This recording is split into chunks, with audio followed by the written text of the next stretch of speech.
Shalom, puji Tuhan kita bisa bertemu lagi pada bagian 2 sebagai kelanjutan dari pembelajaran firman Tuhan dalam Filipi pasal 2 ayat 12 sampai dengan ayat yang ke-18. Saya perlu mengingatkan kembali bahwa pada ayat yang ke-12 dan ayat yang ke-13 kita sudah mendapatkan kejelasan bahwa kata kerjakanlah itu tidak bisa diartikan sebagai sesuatu yang diusahakan manusia untuk mempertahankan keselamatan. Tetapi pada ayat yang ke-12 itu menjelaskan sebagai suatu amanah. Kata kerjakanlah itu adalah suatu amanah. Kerjakanlah keselamatanmu itu adalah suatu amanah untuk menyaksikan atau menunjukkan apa yang Allah sudah kerjakan melalui Yesus Kristus, yaitu penyelamatan masuk surga sebagai pemberian atau anugerah dari Allah melalui Tuhan Yesus Kristus yang sudah mati di kayu salib dan bangkit kepada setiap orang yang mempercayainya. Jadi saudara-saudara yang kekasih di dalam Tuhan Yesus, clear pemahaman kita dalam Filipi pasal 2 ayat 12 sampai ayat 13 di sini bahwa keselamatan masuk surga itu bukanlah sebagai sesuatu yang diusahakan oleh kita, tetapi semata-mata itu karena anugerah Allah, pemberian Allah, Allah kerjakan sendiri, diberikan kepada kita karena kita percaya, dan ketika kita ingin menyaksikannya, maka Allah sendiri yang turut bekerja untuk memberikan kesaksian itu di dalam kehidupan kita. Mari kita lanjut. Mengerjakan dengan takut dan gentar.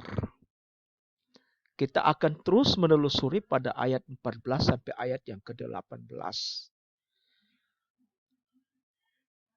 Kira-kira bisa ditunjukkan dengan perilaku dan sikap mental seperti apa? Kalau mau bertanya tentang itu, maka jawabannya ada pada ayat 14 sampai pada ayat yang ke-18. Kita akan menemukan paling sedikit 15 sikap mental atau perilaku yang bisa kita tunjukkan sebagai bentuk dari kita mengerjakan keselamatan itu dengan takut dan gentar. Pertama, pada ayat yang ke-14, di situ bicara tentang keikhlasan dalam melakukan segala sesuatu. Jadi ikhlas. Kita tidak ada kepentingan di sana, kecuali kepentingan Allah. Kepentingan menyampaikan maunya Allah, meneruskan maunya Allah. Kemudian yang kedua, pada ayat yang ke-14 juga tidak bersungut-sungut. Kita mengerjakan keselamatan kita, menyaksikan tentang apa yang Allah kerjakan, sudah kerjakan di dalam kita itu dengan cara tidak bersungut-sungut, tidak menggerutu. Dan kemudian pada ayat yang ke-14, sikap mental perilaku yang ketiga adalah tidak berbantah-bantahan. Kita tidak bergantung pada orang, dan kita tidak akan keberatan bila mana ada orang yang tidak melakukannya, sementara kita melakukannya terus-menerus.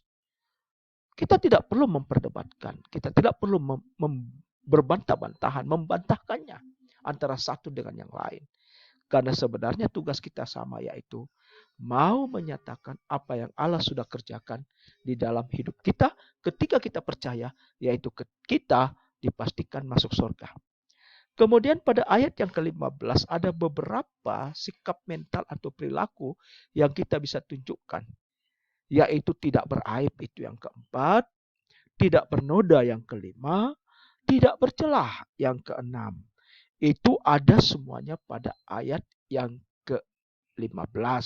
Sehingga demikian sebenarnya jelas bahwa ketika Allah memberikan perintah mengerjakan keselamatan dengan takut dan gentar, pada saat yang sama, di bacaan yang sama, Allah juga sudah menunjukkan bentuk-bentuk seperti apa yang harus kita lakukan, perilaku-perilaku apa yang kita harus lakukan, sikap mental seperti apa yang harus kita tunjukkan.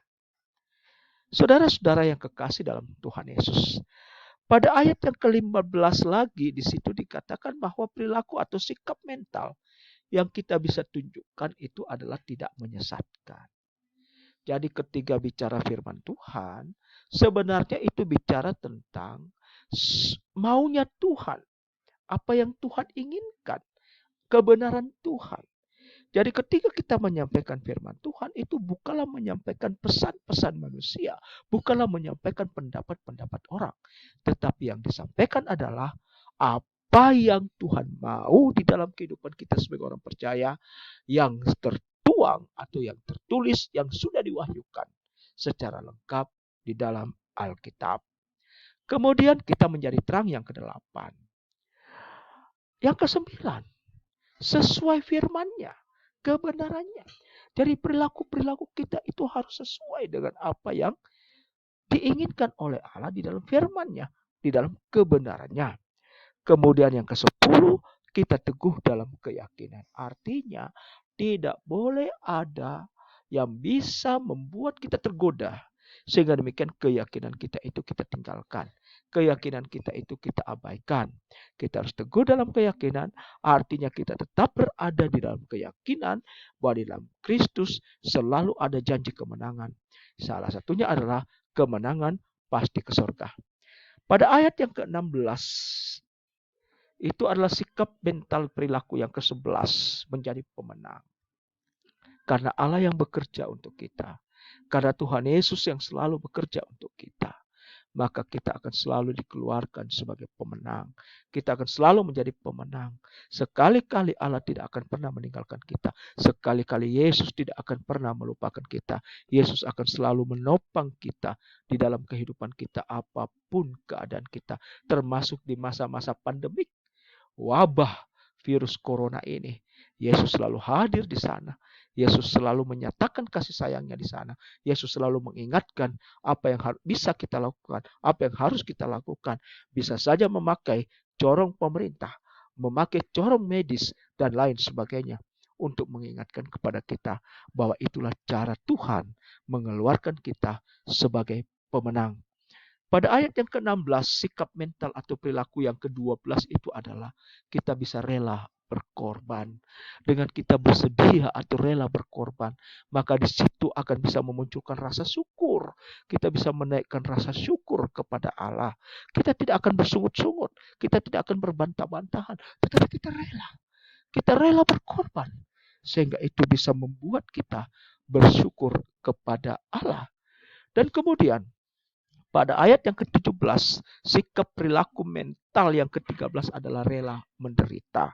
Mengikut Kristus itu bukan hanya senang-senang saja. Ada orang yang berpendapat bahwa kalau sudah ikut Kristus tidak akan mengalami kesusahan. Itu keliru besar.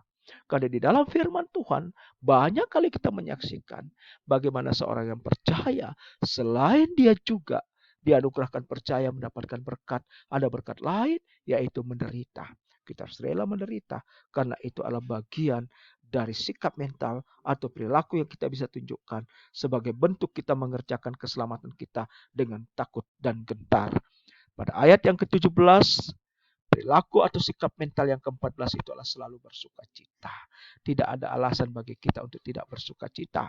Sekalipun ada kesusahan, sekalipun ada sakit, sekalipun kita menderita, tetapi kita harus selalu bersuka cita.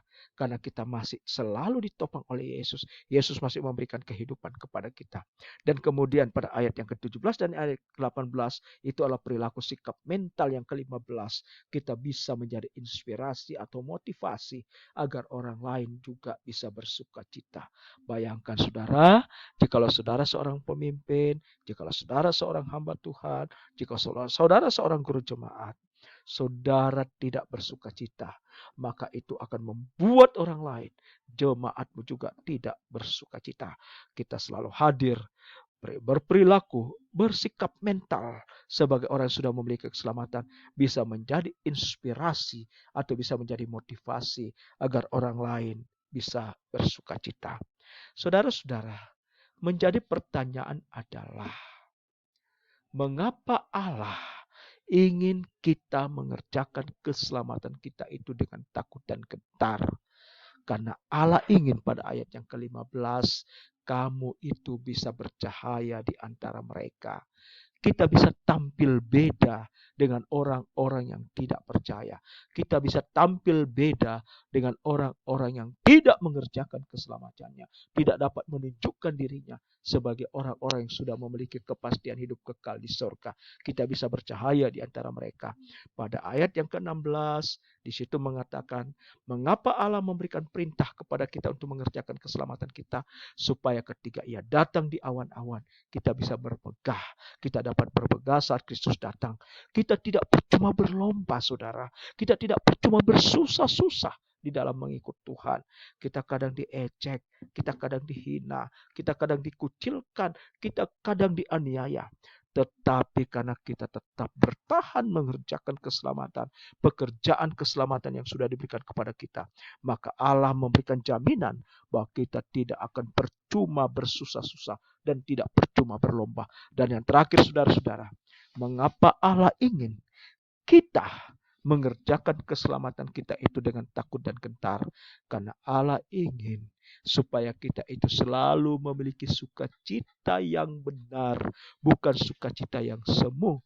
Kita memiliki sukacita yang kekal, dan kita bisa memiliki kemampuan untuk bisa menunjukkan sukacita itu kepada orang di sekitar kita, kepada semua orang. Demikianlah saudara-saudara, betapa mulianya, betapa hebatnya, betapa besarnya maksud Allah di dalam Filipi pasal 2 ayat 12 sampai ayat yang ke-18. Mari kita memberikan penekanan, saudara. Satu, bahwa mengerjakan keselamatan, perintah kerjakanlah keselamatanmu itu bukanlah perintah yang memberikan kesempatan kepada manusia untuk tersesat dalam satu pemahaman yang keliru, yang seolah-olah beranggapan bahwa keselamatan itu bisa diusahakan dengan perbuatan baiknya, dengan hidup salehnya, dengan kemampuannya sendiri. Tidak, saudara. Keselamatan masuk surga itu semata-mata karena kasih sayang Allah.